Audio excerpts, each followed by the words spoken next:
Hello and welcome to my YouTube channel.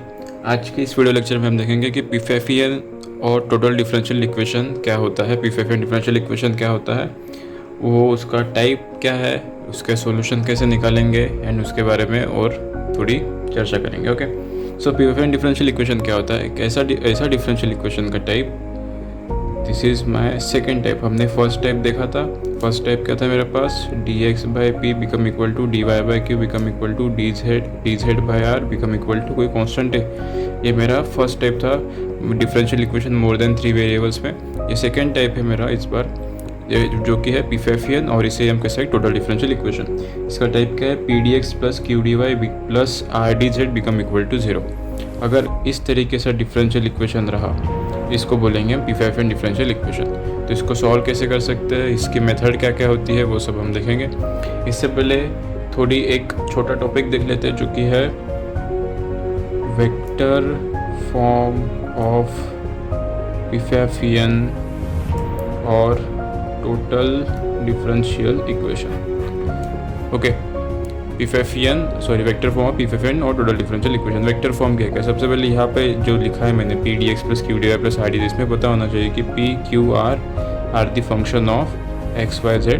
पता होगा आपको p q r x y z के function रहेंगे। ओके, सो देखते हैं अभी vector form of Pfaffian differential equation क्या है। अगर मैंने कंसिडर कर लिया कोई वेक्टर x है मेरे पास, जिसके कोफिशिएंट ऑफ ij के कोफिशिएंट ऑफ ij के क्या है, p q r है। अगर suppose P I plus Q J plus R K, ऐसा एक वेक्टर है मेरे पास जिसके coefficient of i j K क्या है, पी क्यू आर है। यही पी क्यू आर है।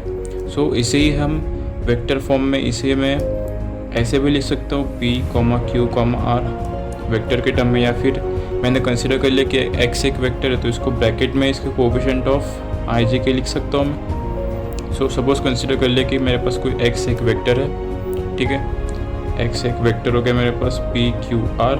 इसे मैं फर्स्ट इक्वेशन कंसिडर कर लेता हूँ। और मेरे पास डी आर की वैल्यू क्या होती है मुझे पता है, D x I cap plus d Y J cap plus d Z K cap. This is my second equation. So x dot D R अगर मैं निकालता हूँ, क्या एक्स डॉट डी आर की अगर वैल्यू मैं फाइंड करता हूँ तो कितनी हो जाएगी, ये मेरा वेक्टर था और ये मेरा सेकेंड वेक्टर था। दो वेक्टर का डॉट प्रोडक्ट कैसे निकालते हैं, कोफिशिएंट ऑफ आई जो रहेंगे उनका direct multiply, coefficient of y j के साथ जो रहेंगे उनका direct multiply, and coefficient of के साथ जो रहेंगे उनका डायरेक्ट मल्टीप्लाई, यानी कि p into d x plus q into d Y plus r into d z. Okay, so ये x डॉट डी आर की वैल्यू मुझे मिल गई। सो ये राइट हैंड साइड में क्या दिख रहा है मुझे, राइट हैंड साइड में पीफेफियन डिफरेंशियल इक्वेशन दिख रहा है, जो कि इसकी वैल्यू इक्वल टू 0 के बराबर होती है, यानी कि इसको ही मैं x dot D R become equal to 0 भी लिख सकता हूँ। So this is my vector form of Pfaffian differential equation. किसी भी डिफरेंशियल इक्वेशन को मैं x dot D r equal to 0 के भी टर्म में लिख सकता हूँ, वेयर मुझे पता होना चाहिए x क्या है, कोफिशिएंट ऑफ आई जे के, यानी कि x ऐसा वेक्टर है जिसमें coefficient of i j k p Q r है, एंड डी आर की वैल्यू क्या रहेगी, d x D Y and D z. इन दोनों की ज़रूरत पड़ेगी आगे जब हम कुछ क्वेश्चंस वगैरह सॉल्व करेंगे, इसलिए vector form of Pfaffian differential equation पढ़ना ज़रूरी है।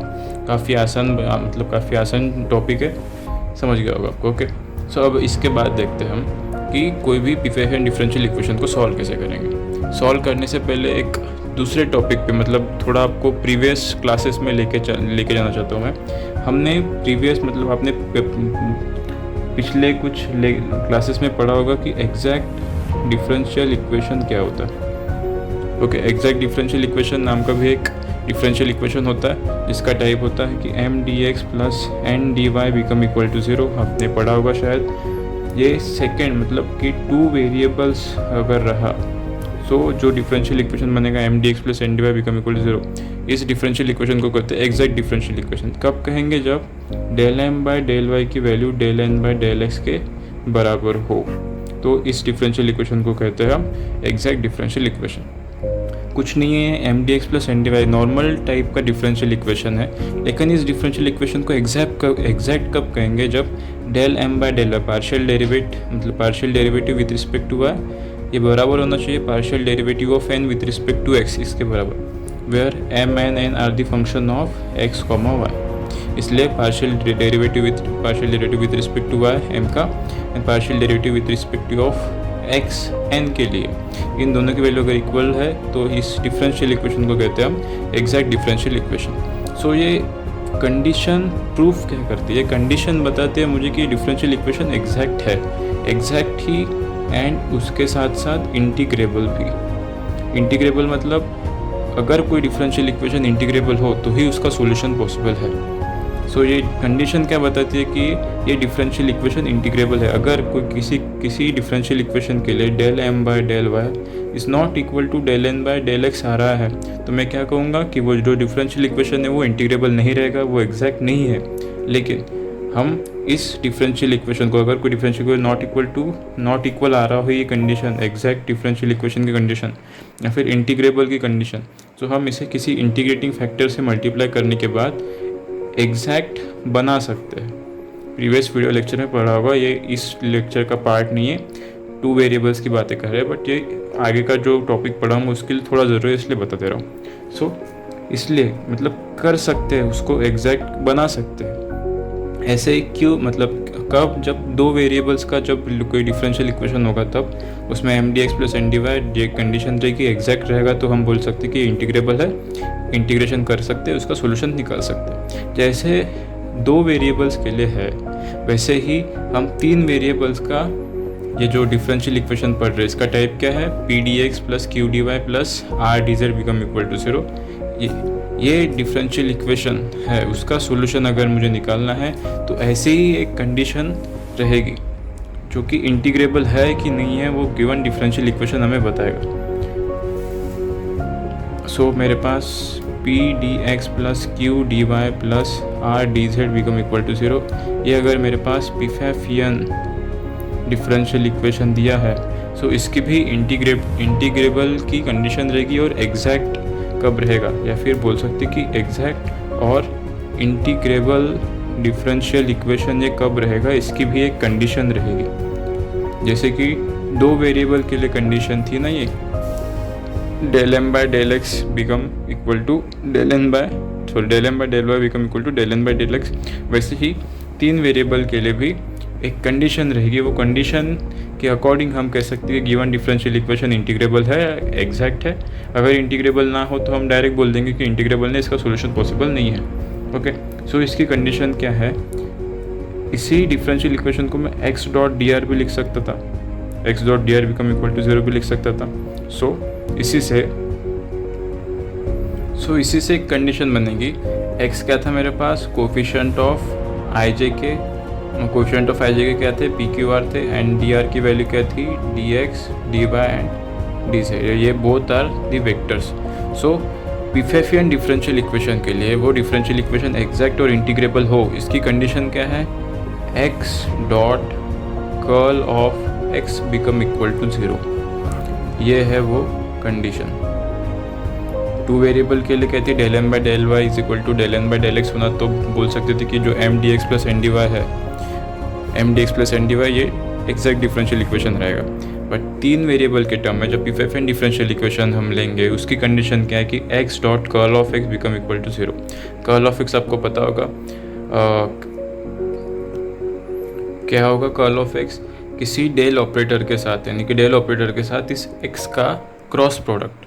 यहाँ पे x अलग है, कर्ल ऑफ x अलग टर्म है, ये वेक्टर है, ये भी कंप्लीट वेक्टर रहेगा क्योंकि 2 वेक्टर का क्रॉस प्रोडक्ट वेक्टर फंक्शन ही मुझे मिलता है। सो ठीक है, ये भी वेक्टर, इन दोनों का क्रॉस प्रोडक्ट करेंगे इक्वल टू, इन दोनों का डॉट प्रोडक्ट करेंगे, ये अगर इक्वल टू 0 आ गया तो बोल सकते हैं कि गिवन डिफरेंशियल इक्वेशन है एग्जैक्ट डिफरेंशियल इक्वेशन, मतलब कि एग्जैक्ट और इंटीग्रेबल डिफरेंशियल इक्वेशन रहेगा। पिफेफियन डिफरेंशियल इक्वेशन वो इंटीग्रेबल भी रहेगा। सो ये कंडीशन है। कर्ल ऑफ एक्स कैसे निकालते बताता हूँ मैं आपको पता होगा तो बहुत अच्छी बात है, नहीं पता होगा तो फिर भी एक बार कैसे निकालते हैं बताता हूँ मैं। डेल ऑपरेटर आपको पता होगा, डेल ऑपरेटर क्या होता है, del X I cap plus del Y J cap plus del Z K cap. तो मुझे एक्स तो पता है already, P I plus Q J plus R K cap. So curl of X की value क्या हो जाएगी, डेल क्रॉस एक्स, ये एक्स अलग है एंड ये क्रॉस प्रोडक्ट का क्रॉस अलग है। ओके, सो इस तरीके से कर्ल ऑफ एक्स फाइंड करेंगे, दो वेक्टर का क्रॉस प्रोडक्ट निकालेंगे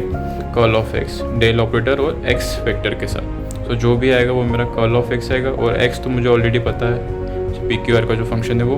तो इन दोनों का डॉट प्रोडक्ट करेंगे, अगर इक्वल टू 0 आया तो बोलेंगे कि हम जो गिवन डिफरेंशियल इक्वेशन है वो इंटीग्रेबल है। एक छोटा सा एग्जांपल लेते हैं सिर्फ कर्ल ऑफ एक्स समझने के लिए। अगर मेरे पास कोई एग्जांपल दिया है, क्या दिया है, suppose Y D x plus x D Y plus 2z del z become equal to 0। क्या दिया है मेरे पास, Y D x plus x D Y plus 2z D Z become equal to 0। ये अगर मेरे पास कोई डिफरेंशियल इक्वेशन दिया रहा तो सबसे पहला काम मेरा क्या है कि ये इंटीग्रेबल है कि नहीं है, वो कंडीशन चेक करना है। सबसे पहले कंडीशन देखेंगे इंटीग्रेबल है कि नहीं। इंटीग्रेबल कंडीशन क्या है, X dot curl of x become equal to 0। सबसे पहले यहाँ पे एक्स का फंक्शन क्या आ जाएगा, वाई आई प्लस एक्स जे प्लस 2z के क्या एक्स का फंक्शन है, एक्स वेक्टर क्या आ जाएगा, वाई आई प्लस एक्स जे प्लस 2z के क्या, this is p, this is q and this is r, P Q R. ठीक है, इसे ही मैं y, x एंड 2z भी लिख सकता हूँ। ओके, और फिर अब इसके बाद कर्ल ऑफ x की वैल्यू फाइंड करनी है मुझे। तो कर्ल ऑफ x क्या हो जाएगा, क्रॉस प्रोडक्ट लेते हैं इन दोनों का cross product, i j k, coefficient of x लिखेंगे क्या है, y, x एंड 2z, और del by del x, del by del y, del by del z। इन दोनों का ही मैंने सिर्फ क्रॉस प्रोडक्ट लिया है। यहाँ पे पी क्यू आर की वैल्यू नहीं थी क्योंकि हम जनरल टर्म में लिख रहे थे। यहाँ पे पी क्यू आर की वैल्यू मुझे पता है वाई, एक्स और 2z। सो इन दोनों वेक्टर का क्रॉस प्रोडक्ट मैंने लिखा है। कैसे लिखते हैं, आई जे के जो मेरे यूनिट वेक्टर रहते हैं वो, फिर कोफिशिएंट ऑफ एक्स वेक्टर के कोफिशिएंट लिखे मैंने, कोफिशिएंट ऑफ डेल ऑपरेटर के वेक्टर लिखे मैंने, डेल ऑपरेटर के कोफिशिएंट ऑफ आई जे के लिखे। ओके, इसे जब सॉल्व करेंगे तो आई के साथ कितना हो जाएगा, del z del by del z into x, कोई एक्स का एक्स वेरिएबल नहीं है तो इसका 0 आ जाएगा, minus of, minus of del y के साथ यहाँ पे क्रॉस मल्टीप्लाई होगा, यहाँ पे कोई वाई की टर्म ने पूरा कांस्टेंट की तरह ट्रीट हो जाएगा तो इसका भी 0 आ जाएगा, minus J cap del del Z Y के साथ 0 एंड इसके साथ फिर से 0 प्लस के कैप कितना जाएगा, वाई के साथ वाई के रिस्पेक्ट में इसका डेरिवेटिव 1 माइनस इसका डेरिवेटिव भी 1। ओके, तो फाइनली 0 आई कैप माइनस 0 जे कैप प्लस 0 के कैप। सो ये आ गया मेरा कर्ल ऑफ एक्स की वैल्यू, जो कि मेरा इक्वेशन नंबर फर्स्ट है। एक्स वेक्टर मुझे पता है, कर्ल ऑफ एक्स की वैल्यू मिल गई, तो x dot curl of x कितना आ जाएगा, 0 0 0 मल्टीप्लाई में डॉट प्रोडक्ट करेंगे तो आंसर फाइनली 0 आएगा। सो ये मेरी इंटीग्रेबल की जो कंडीशन है वो सेटिस्फाइड कर दी है। तो बोल सकते हो जो गिवन डिफरेंशियल इक्वेशन मुझे दिया है ये वाला, ये इंटीग्रेबल है, इसका सोल्यूशन हम फाइंड कर सकते हैं। फाइंड करने के लिए कोई 2-3 मेथड्स है वो देखेंगे बाद में, लेकिन सबसे पहला काम है मुझे इंटीग्रेबल है और एग्जैक्ट है ये फाइंड करना। सो एग्जैक्ट डिफरेंशियल इक्वेशन की क्या कंडीशन है कि x dot curl of x become equal to 0 ये आना चाहिए, तभी बोल सकती है कि जो गिवन P5 डिफरेंशियल इक्वेशन दिया है वो एग्जैक्ट और इंटीग्रेबल डिफरेंशियल इक्वेशन भी है। सो इस तरीके से हमने छोटा सा एग्जाम्पल देखा मतलब इंटीग्रेबल है कि नहीं है फाइंड करने के लिए। अभी आगे उसकी मेथड्स, अगर ये इंटीग्रेबल है तो इसका सोल्यूशन भी निकालना पड़ेगा, तो इसका सोल्यूशन कैसे निकालेंगे वो 2-3 मेथड्स है उसकी देखते हैं आगे। तो अभी हम जो P5 डिफरेंशियल इक्वेशन देखा हमने, P D x plus Q D I plus I D Z, इनको सॉल्व करने के लिए 3 मेथड्स है। मैं फिर से कहता हूँ मेथड्स ने सिर्फ ऑब्जर्वेशन से डिफरेंशियल इक्वेशन को देख करके अलग अलग ऑब्जर्वेशन से उनको ही सिर्फ मेथड का नाम देते गए। सो 3 ऐसे ऑब्जर्वेशन है जिनको हम 3 मेथड भी बोल सकते हैं, वो एक एक करके हम देखते हैं क्या है। सो पहली मेथड है variable separate. Variable separate method क्या कहती है वो देखो। अगर मेरे पास कोई डिफरेंशियल इक्वेशन दिया है P D x plus Q D Y plus R D Z become equal to 0, और यहाँ पे अगर p सिर्फ फंक्शन ऑफ x हो, q सिर्फ फंक्शन ऑफ y हो एंड r सिर्फ फंक्शन ऑफ z हो, p is a function of f of x, q is a function of मतलब q is a only function of y and r is a function of only function of z। या फिर इसे मैं लिख सकता हूँ p of x dx plus q of y dy plus r of z dz become equal to 0. p is only function of x, q is only function of y, r is only function of z. Already सारे variable separate है। सो यहाँ पे कुछ करने की ज़रूरत नहीं है, सब के सब वेरिएबल मुझे सेपरेट मिल रहे हैं। सो क्या करना है फाइनली, ये इंटीग्रेबल है कि नहीं है, अब देखो यहाँ पे कभी कभी x square d x plus y d Y become plus z D Z become equal to 0। ऐसा सपोज मेरे पास कोई डिफरेंशियल इक्वेशन दिया रहा, हम इंटीग्रेबल की कंडीशन क्या थी मेरे पास, X dot curl of x become equal to 0।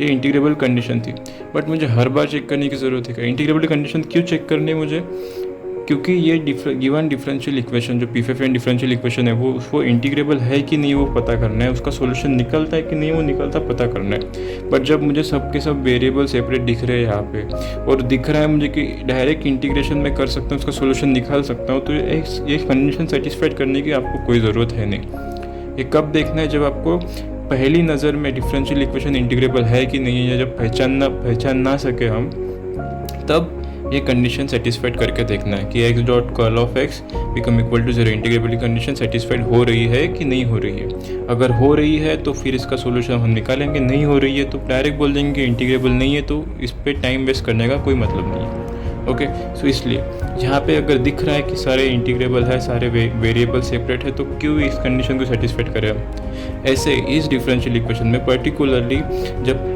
P सिर्फ फंक्शन ऑफ x और Q सिर्फ function of y and R सिर्फ फंक्शन ऑफ z और सारे वेरिएबल सेपरेट है, तो मुझे इंटीग्रेबल की कंडीशन जो है वो सेटिस्फाइड करने की ज़रूरत नहीं है। वो x dot curl of x always equal to 0 ही आएगा, क्योंकि सारे वेरिएबल सेपरेट है, इंटीग्रेशन इजीली पॉसिबल है। सो ये जब ऐसा टाइप का जब डिफरेंशियल इक्वेशन मुझे मिलेगा तो डायरेक्टली सब वेरिएबल सेपरेट है ऑलरेडी।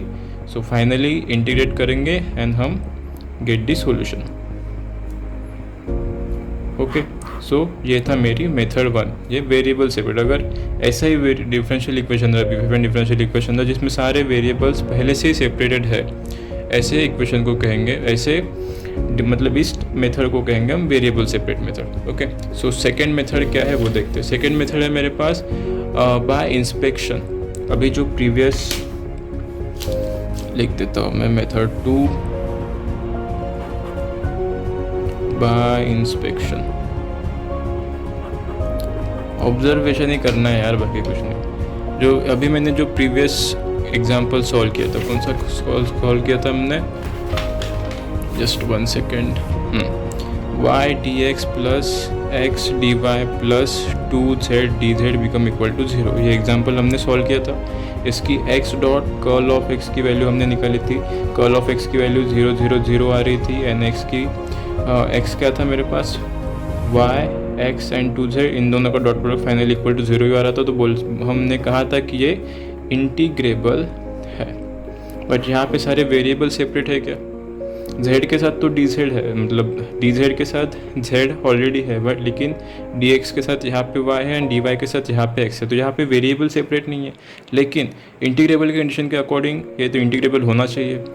अब देखो यहाँ पे इंस्पेक्शन करना है मुझे कि वेरिएबल सेपरेट तो होने रहे, जो मेरी फर्स्ट मेथड थी वो तो फेल हो गई क्योंकि वेरिएबल सेपरेट नहीं है यहाँ पे। सो जो अभी मुझे इंस्पेक्शन से देखना है, बाय इंस्पेक्शन इस टर्म को ध्यान से देखना, y dx plus x D y, derivative of x comma y क्या होता है, sorry derivative of x into y क्या होता है। अगर x को मैंने फर्स्ट फंक्शन मान लिया, y को second function, first function into derivative of second plus second function into derivative of x, ये फर्स्ट इक्वेशन है। ये सेकंड इक्वेशन, यही टर्म यहाँ लिखिए, x D Y plus y D x, x D Y plus y D x, यानी कि ये क्या है, ये डेरिवेटिव ऑफ एक्स वाई है। एक्स वाई इन दो फंक्शन का मल्टीप्लाई, इनका डेरिवेटिव यही टर्म है। तो इसी टर्म को यही इंस्पेक्शन करना है मुझे, यही देखना है मुझे कि ये कोई टर्म बन रही है कि या किसी का डेरिवेटिव।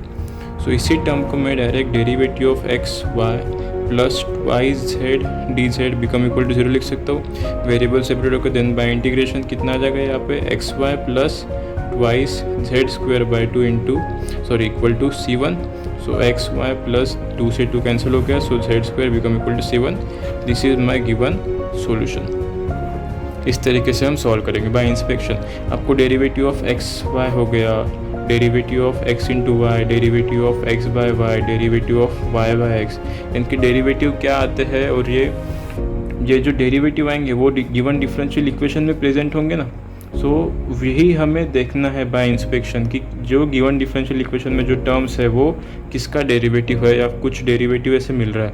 सो जो बेसिक जो डेरिवेटिव है एक्स इंटू वाई का, एक्स बाय वाई का, वाई बाय एक्स का, ये डेरिवेटिव आपको लर्न होना चाहिए। इसकी जब प्रैक्टिस करेंगे तो ऐसे दिख जाना चाहिए आपको कि ये डेरिवेटिव ऑफ एक्स वाई है, इस एक्स वाई का डेरिवेटिव यहाँ पे प्रेजेंट दिया हुआ है। सो ये बाय इंस्पेक्शन से हम ये चीज़ें देखनी है। लेकिन यहाँ पे वेरिएबल सेपरेट नहीं है, तो सबसे पहला काम यही रहेगा मेरा कि x dot curl of x, मतलब कि जो इंटीग्रेबल की कंडीशन है वो सबसे पहले देखनी है मुझे कि ये इंटीग्रेबल है कि नहीं है। अगर है तो फर्दर सॉल्व करेंगे, नहीं है तो छोड़ देंगे, बोलेंगे इंटीग्रेबल नहीं है, सोल्यूशन पॉसिबल नहीं है। So this is my second method. Okay, अब देखते हैं हम मेथड थर्ड। इट्स मेथड 3, इसमें वन वेरिएबल सेपरेट, नाम से ही पता चल रहा है कि अगर ऐसा differential equation one variable separate में मान के चलता हूँ कि अगर z वेरिएबल है वो वेरिएबल सेपरेट है, हो सकता है x भी हो सकता है y भी, हम मान के चलते कोई एक वेरिएबल सेपरेट है, मैंने मान लिया वो वेरिएबल z है। सो z वेरिएबल पहले सेपरेट हो गया है, मतलब कि z dz के साथ ही रहने वाला है ऑब्वियसली, और सारे वेरिएबल सेपरेट भी है। सो जो बचे कुछ दो फंक्शन है मेरे पास, x और y के जो वेरिएबल्स है, यानी कि p dx plus q dy plus r dz equal to 0। अगर ये जो मेरे पास डिफरेंशियल इक्वेशन है तो मान लिया कि z सेपरेट हो रहा है, सो यानी कि r सिर्फ z का फंक्शन होने वाला है। ये तो क्लियर हो गई बात। सो p और q बचा, यानी कि यहाँ इससे क्लियर हो जाता है कि r अगर dz के वेरिएबल सारे सेपरेट हो गए, so p and q are the only function of x and y। जो p और q रहेंगे वो सिर्फ x और y के फंक्शन रहेंगे। तो इसी डिफरेंशियल इक्वेशन को मैं px, y dx plus qx, y dy plus r bracket में z into dz become equal to 0 ऐसा भी लिख सकता हूँ। इसमें एक वेरिएबल ऑलरेडी सेपरेट है, सो इसका इंटीग्रेशन इजीली हो जाएगा क्योंकि वेरिएबल ऑलरेडी सेपरेट है।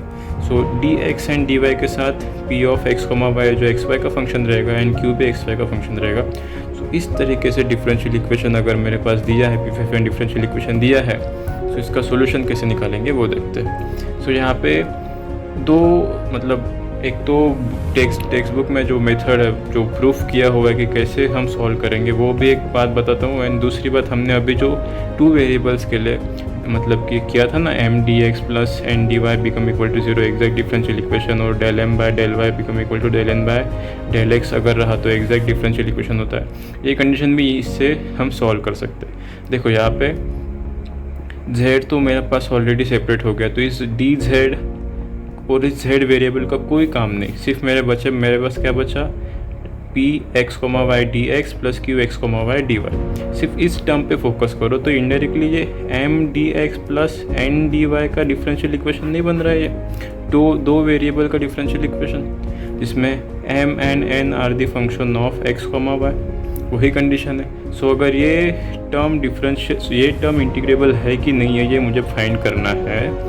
सो उसके लिए भी एक कंडीशन थी, ऑलरेडी हमने एग्जैक्ट डिफरेंशियल इक्वेशन में पढ़ा था, क्या कंडीशन थी, del m by del y become equal to del n by del x होना चाहिए। सो यहाँ पे m क्या है, function of px, y। So यहाँ पे px, y del y become equal to qx, y del x।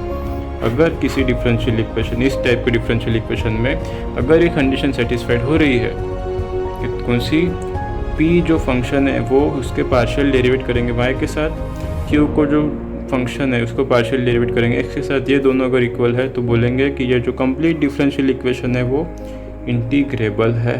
मुझे x dot curl of x equal to 0 ये प्रूफ करने की अलग से कोई ज़रूरत नहीं, हम सिर्फ इतना से ये जो पार्शियल डेरिवेटिव निकाल के भी बोल सकते कि ये इंटीग्रेबल है।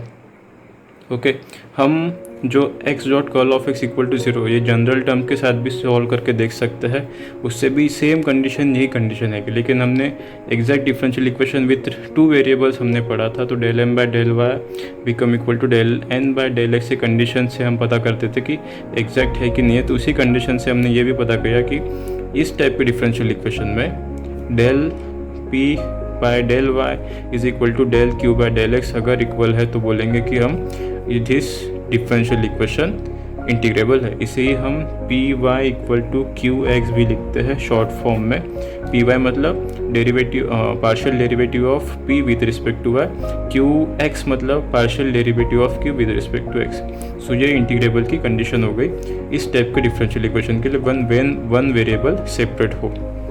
सो वन वेरिएबल सेपरेट है, इंटीग्रेबल है, पता चल गया। तो गिवन डिफरेंशियल इक्वेशन को देख के हम सॉल्व करेंगे कि जो गिवन डिफरेंशियल इक्वेशन कैसे, यानी कि जो डिफरेंशियल इक्वेशन को देख के हम सॉल्व करेंगे कैसे सॉल्व करना है। जब क्वेश्चन करेंगे तो पता ही चल जाएगा कैसे सॉल्व करना है। बट सबसे पहला मतलब जो इम्पोर्टेंट बात हमने यहाँ पे सीखी है कि अगर वन वेरिएबल सेपरेट रहा, so P D x plus Q D Y plus R D Z इस टाइप को कोएफिशिएंट डिफरेंशियल इक्वेशन को इंटीग्रेबल है, इसके ये प्रूफ करने के लिए मुझे सिर्फ del P by del Y is equal to del Q by del X ये प्रूफ करने की ज़रूरत है।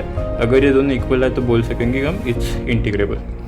इसके बाद दो तीन क्वेश्चन लेते हैं।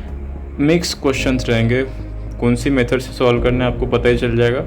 सब क्वेश्चंस मिक्स करके सॉल्व करते हैं एंड फाइनली वीडियो एंड करते हैं। तो अब हम ये दो छोटे छोटे एकदम क्वेश्चन देख लेते हैं क्या क्या है।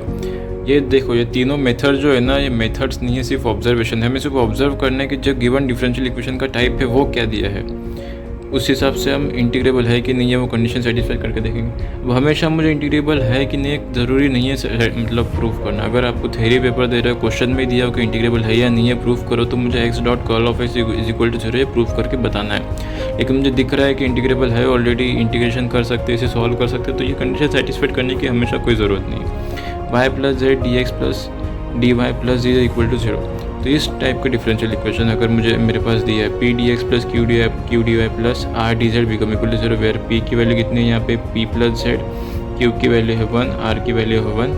आप चाहे तो x dot curl of x become equal to 0 इससे इंटीग्रेबल है या नहीं है प्रूफ भी कर सकते हो, 0 आ रहा है कि नहीं आ रहा है। यहाँ पे प्रूफ करने की ज़रूरत नहीं है। इस डिफरेंशियल इक्वेशन को देख के मुझे दिख रहा है, अगर मैं पूरे टर्म को वाई प्लस जेड से डिवाइड कर दूँ तो क्या बनेगा, ये d x plus d Y plus d z divide by y plus z become equal to 0।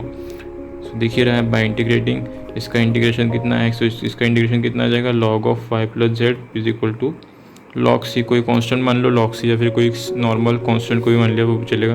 तो ये आ गया मेरा सॉल्यूशन। तो हमेशा मुझे x dot curl of x equal to 0 put करने की कोई ज़रूरत, मतलब सॉल्व करके देखने की कोई ज़रूरत नहीं है। अगर ज़रूरत हो, मतलब क्वेश्चन में पूछा हो तो ठीक है, नहीं पूछा हो तो आप डायरेक्ट भी सॉल्व कर सकते हो। आपको दिख रहा है कि बिना इंटीग्रेबल कंडीशन प्रूफ किए में भी पता चल रहा है कि इंटीग्रेशन इसका पॉसिबल है, इसका डिफरेंशियल इक्वेशन सोल्यूशन पॉसिबल है, तो हम सॉल्व करेंगे। ये सेम कंडीशन, यही एग्जांपल हमने बाय इंस्पेक्शन मेथड से सॉल्व किया था, y D x plus x D y is equal to 2z dx। लेकिन इस डिफरेंशियल इक्वेशन का टाइप देखो कि डी जेड के साथ variable already one variable separated है, जेड डी एक्स से वन वेरिएबल ऑलरेडी सेपरेटेड है, जो कि हमने मेथड 3 में ये वेरिएबल सेपरेशन मेथड पढ़ी थी। जिसमें कंडीशन क्या थी कि del P by del Y is equal to del Q by del x, यानी कि p y is equal to Q x अगर सेटिस्फाइड करता है तो बोलेंगे कि वो डिफरेंशियल इक्वेशन इंटीग्रेबल है। हमने ऑलरेडी यहाँ पे इंटीग्रेबल की कंडीशन सेटिस्फाइड कर दी थी, जिसके पहले भी यही एग्जांपल सॉल्व किया था, तो यहाँ पे सॉल्व कर दी थी। लेकिन अकॉर्डिंग टू दिस मेथड इससे भी प्रूफ करके दिखा सकते हैं कि p y is equal to Q x अगर इक्वल है तो बोलेंगे कि डिफरेंट इंटीग्रेबल है। सो यहाँ पे पी की वैल्यू कितनी है वाई एंड क्यू की वैल्यू कितनी है एक्स, सो पी वाई की वैल्यू कितनी आ जाएगी, मतलब कि del P by del y कितना आ जाएगा, del y by del Y become equal to 1 and q x की कितनी वैल्यू आ जाएगी, del Q by del x become equal to del x by del x become equal to 1, यानी कि p y is equal to Q x आ रहा है, यानी कि इंटीग्रेबल है। सो इस तरीके से हम इन मेथड्स को, इन ऑब्जर्वेशंस को यूज़ करेंगे एंड सॉल्व करेंगे। फिर से देखते हैं, पहली मेथड क्या थी मेरे पास, वेरिएबल सेपरेट। अगर डायरेक्ट सब कुछ दिया ही हो कि डी एक्स के साथ सारे एक्स के फंक्शन है, डी वाई के साथ वाई का फंक्शन है, आर डी जेड के साथ आर का फंक्शन है, वेरिएबल सेपरेट डायरेक्ट इंटीग्रेशन करेंगे। बाय इंस्पेक्शन अगर वेरिएबल सेपरेट ना हो तो हम देखेंगे कहीं ना कहीं कोई टर्म इंटीग्रेशन बन रहा है कि नहीं बन रहा है। सबसे पहले x dot curl of x is equal to 0, अगर ज़रूरत हो तो ज़रूर प्रूफ करके देखेंगे कि इंटीग्रेबल है कि नहीं है, अपनी तसल्ली के लिए, वरना गलत क्वेश्चन में टाइम वेस्ट करेंगे तो कोई मतलब नहीं है। Okay, so this is by inspection से। एंड थर्ड था कि कोई एक वेरिएबल ऑलरेडी अगर सेपरेट हो आर डी जेड ये जो आर डी जेड कोई एक वेरिएबल अगर सेपरेट, जरूरी नहीं कि जेड ही होगा, एक्स भी हो सकता है, वाई भी हो सकता है, हमने कंसिडर कर लिया कि जेड है सपोज। सो उस कंडीशन में भी इंटीग्रेबल की कंडीशन थोड़ी आसान हो जाती है, हम x dot curl of x equal to 0 इससे भी पूरे से सॉल्व कर सकते हैं। लेकिन अगर कोई वन वेरिएबल सेपरेट हो तो उसके अलग से भी कंडीशन बन सकती है कि del P by del Y is equal to del Q by del x become, दोनों अगर इक्वल हो तो बोलेंगे कि जो गिवन डिफरेंशियल इक्वेशन दिया है वो इंटीग्रेबल रहेगा। P Y equal to Q x इसे शॉर्ट फॉर्म में लिख सकते हैं, इंटीग्रेबल तब रहेगा। सो इस तरीके से हम किसी भी Pfaffian p D x plus Q D Y plus R D z इसी पी फाइव एन इक्वेशन को हम सॉल्व कर सकते हैं डिफरेंट मेथड से। Thanks for watching. अगले वीडियो लेक्चर में फिर मिलते हैं। जय हिंद।